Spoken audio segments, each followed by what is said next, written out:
Yeah, things and times changing people every day now.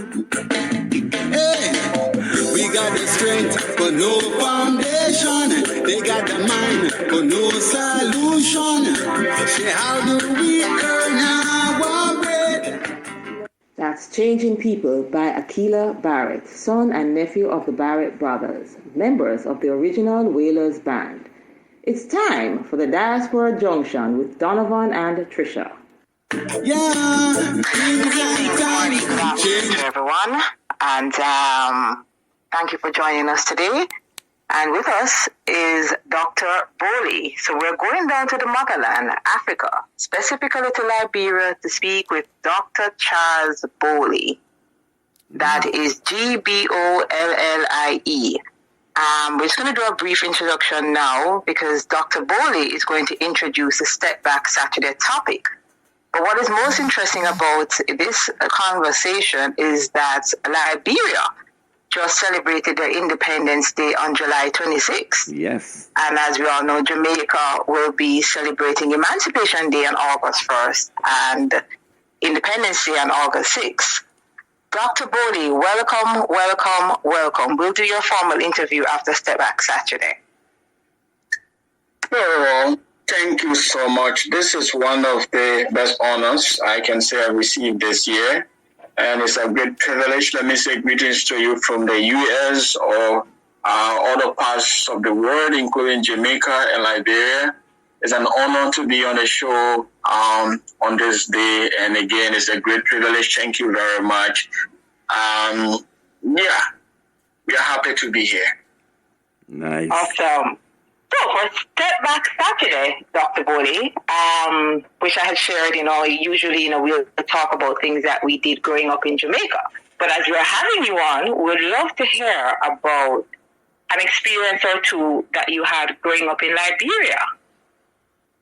Very well. So Liberia is the oldest independent country in Africa, and it was officially established by those who returned from the U.S. As part of the process of abolition of slavery. Then 1822, and then in 1847 got independence. And then because of that time, almost all the African countries didn't have independence then, and Liberia played a critical role. And we are happy to have celebrated our 176th independence on July 26th. Now, throughout the existence of Liberia, we have had peace until in the early 80s when we had conflict. So my topic on the Step Back Saturday is childhood struggles, memories of war, and childhood as well as education. Now, why that is important, I started to see the light of day just less than 4 years when Liberia's civil conflict started in 1989.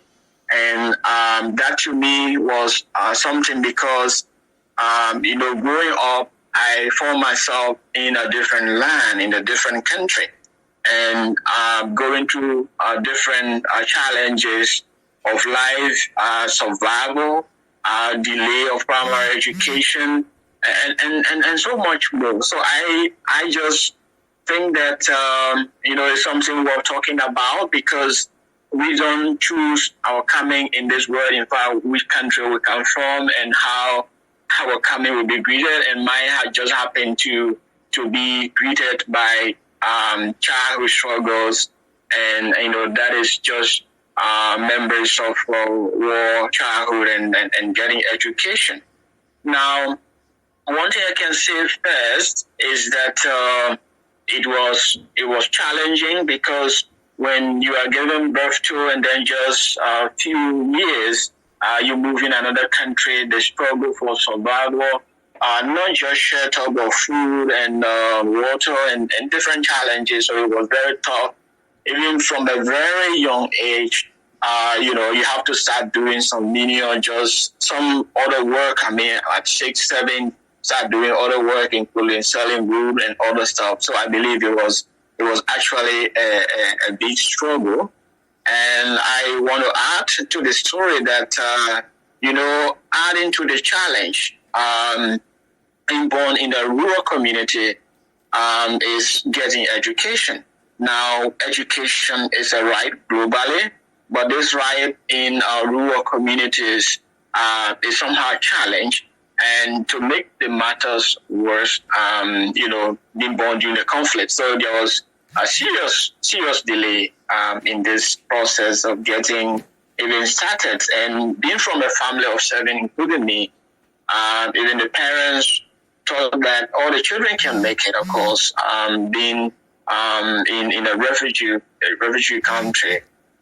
And then, so basically my story is starting up and how that struggle begins, even with getting primary education and going as far as pleading to get that education. Donovan, we have had several conversations on Setback Saturdays, but just listening to this, this is definitely not something that we can relate to. But Dr. Gbollie, you were, as we have acknowledged you, doctor, you have your PhD. You didn't have your primary education. You were able to rise above those situations and circumstances and get the education needed to the point of having a PhD. Congratulations, to say the least. Very hard. Thank you very much. I will attribute it to special grace. Understandable, because some persons go through less than that and they quit and they give up. And, there's a topic that we did, I think, 2 weeks ago, the real meaning of no. And that topic was basically saying, how no can be interpreted as a means of stepping forward. And here you are sharing your experience growing up. And the challenges that maybe most of us listening can't relate to, but yet you're able to overcome and be the person that you are. Indeed. And, coming from the family, as I was explaining, both parents not formally educated and being a huge family, it was a challenge. And as a child, you have to plead for this. And I learned very important lessons. This life, like in my intro, I said that you can determine where you are born. Of course, around the end, you may not determine 100%, but I believe that there is silver lining in the challenge. This was something that you just found yourself during a war situation and in a neighboring country and starting education at a war age. But one thing I realized was hard work, because as a child, I started working. I started selling and trying to just make it, and realizing the plan of parents, for example, that we can make it. We don't have the resources to send all our children to school. And, so the lessons I learned were hard work, and that even somebody's plan about you or what they think about you may not, even including parents, may not become the actual reality, and a burning desire, because I had strong desire for education. And the ones I had the opportunity to step in, I used this desire to just push through, and then thanks to the Creator, we have been able to move to this level. Very nice. Wow. So as you speak about your strong desire and your persistency to achieve, allow me to formally introduce Dr. Charles Gbollie. He is a director of Foundation of Research and Education and Empowerment, Liberia, which acronym is Free Liberia, assistant professor at the University of Liberia Graduate School. He's an author, motivational speaker, youth development practitioner. He's also a radio host, Donovan, and he's a former executive director at the Center of Excellence for Teacher Listening and School Accreditation at the Ministry of Education in Liberia. And let me point out that I met Dr. Gbollie during the U.S. Department of State International Visitor Leadership Program on youth and civic engagement. And interestingly, one of the things that came out of that program was a hashtag that we all try to engage, which is hashtag Together We Can, because there are many of us from various parts of the world. And Dr. Gbollie, if you may, share with us just a little bit about what you're currently doing in Liberia and why you're doing it in Liberia, even if it's coming from when you were at the Ministry of Education to now Free Liberia. Well, thank you very much. So one major thing is on youth development. And because of my story and how it resonates to many young people in Liberia while completing my doctorate at 32, I had the inspiration, the vision to inspire around 10 million youth globally by 2026. That's going to around age 40. So basically, we have been doing a number of things around youth development. The books we write, we've written 3 youth-related books. They are motivational books.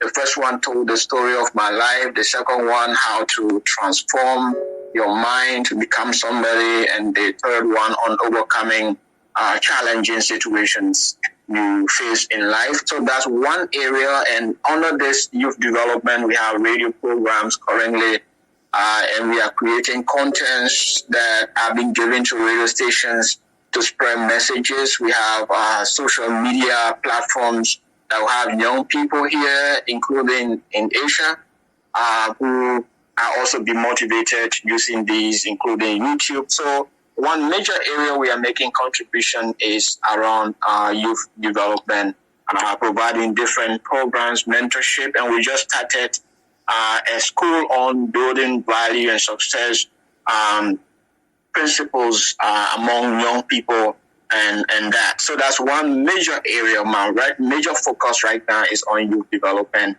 In between, we have been supporting the Ministry of Education through the Center of Excellence for Teacher Licensing and School Accreditation. So as an educator, I have my PhD in developmental and educational psychology. We have been trying to professionalize the teaching force. In Liberia, the teaching profession is still in between because people are in the field, but they are not licensed to teach. And we have helped the ministry set up that center. We're able to introduce National Teachers Awards at the ministry, and as well lecturing at the graduate schools here. And currently we are assistant professor, as you introduced so perfectly, at the University of Liberia. So those are the core things we are working around youth development and supporting educational initiatives. Wow. I mean, Tricia, that's off the chain. One thing I love about what you said, Dr. Gbollie, is the fact that you are reaching out to 10 million students? Did I hear that? Our target is to reach 10 million youth by 2026. That's our goal. Through our books, through our radio programs, and through different contents we continue to distribute. So currently we are in partnership with some stations, and we are creating motivational contents. And one challenge we face, the radio stations here taking delight in airing most of the time political messages and music. And we're trying to tap in that opportunity to provide some inspirational personal development contents that can also be provided on radio apart from direct programs. We have 2 stations. Currently, we have like 30 minutes from Monday to Friday, producing different programs that are aired on these platforms as well. In fact, one of the stations that just added to our list covers several countries in West Africa apart from Liberia. Nice. And folks, if you're listening and just tuning in, we're talking to Dr. Gbollie out of Liberia on the Diaspora Junction with Tricia and myself. And Tricia, I'm going to let you wrap it up. But before we do, I just want to let people know the importance of Liberia. Like Tricia said, they just celebrated their independence in July. But let's not forget, just like Jamaica, they also had their first elected Liberian politician who served as president. She was the 24th president of Liberia from 2006 to 2018, and that was Dr. Ellen Johnson Sirleaf, and she also became the first elected female head of state in the entire Africa. So that's something to be proud of, Dr. Gbollie, because I mean, this woman has done so much and fought for the country, and here you are reaching out to over 10 million kids by the year 2026. So that's a great feat, and we do appreciate you, and thank you for taking the time. It's a.m. in the morning for you now, and you still took time out of your busy schedule to get on here. So Trisha, go ahead and you can wrap up with Dr. Gbollie. Dr. Gbollie, as you offer several courses at Free Liberia, could you provide your contact information, and if anyone else in Africa or anywhere else for that matter who would like to partner with you to serve in meeting your goal of meeting 10 million children, could you provide your contact information, where your books can be found? Maybe you can share just maybe a few of the courses that Free Liberia offers. And I would think that you would definitely be willing to consult to be able to offer these courses in other parts of Africa or in other parts of the world. Indeed, and the vision of Free Liberia is to have Free Liberia at other levels. So, of course, our major priority is youth focus empowerment, where we do different programs around youth development, but we also support education and providing research solutions on the Free Liberia. And also, that's where we have the School of Value and Success as part of the services we are rendering. So we want to say that Free Liberia is definitely open to partnership. And if you now Google www.freeliberians.org, you will see our website. So I think that's the first line of contact. Our bulk of our information is there. freeliberians.org. That's our website. Or charlesgbollie20@yahoo.com is our email, or freeliberia7@gmail.com, and you'll be able to get in touch with us. You know, the word is a global village, and all of us, wherever we support it, we are all helping to make the society a better place. And we believe that together we can help the society, in particular the young people. And I like what former U.S. President Theodore Roosevelt said, that we cannot always build our youth. We can always build the infrastructure and other things for our youth, let me summarize, but we can build our youth for the future. And I think that if we help young people, we are helping to sustain and make the society a better one. Again, thank you again for this opportunity, and we are very grateful and look forward to more interactions.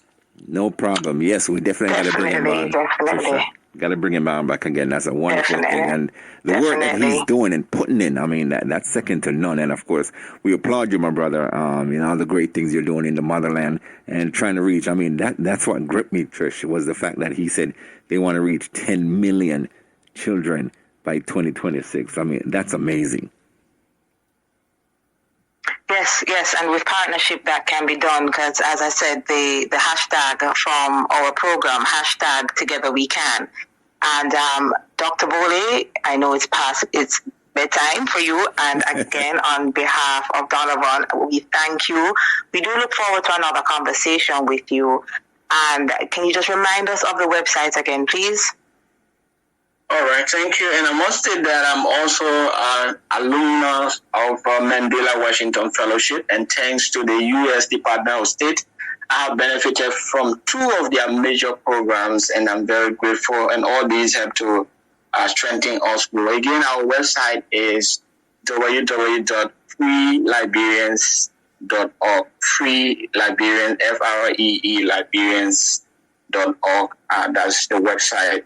And email charlesgbollie20@yahoo.com or freeliberia7@gmail.com. Thank you, Dr. Gbollie. And I will leave with my website, which is tricara.biz, TRICARA.biz, and that will be the landing page for both my websites for ElijahsPrince.com and Keep Encouraging Yourself. Mr. Longmore, I thank you again. Dr. Gbollie, have a good morning and thank you. All right, Dr. Gbollie, have Thank a good you one. so much. You're welcome. All right, guys, thank you.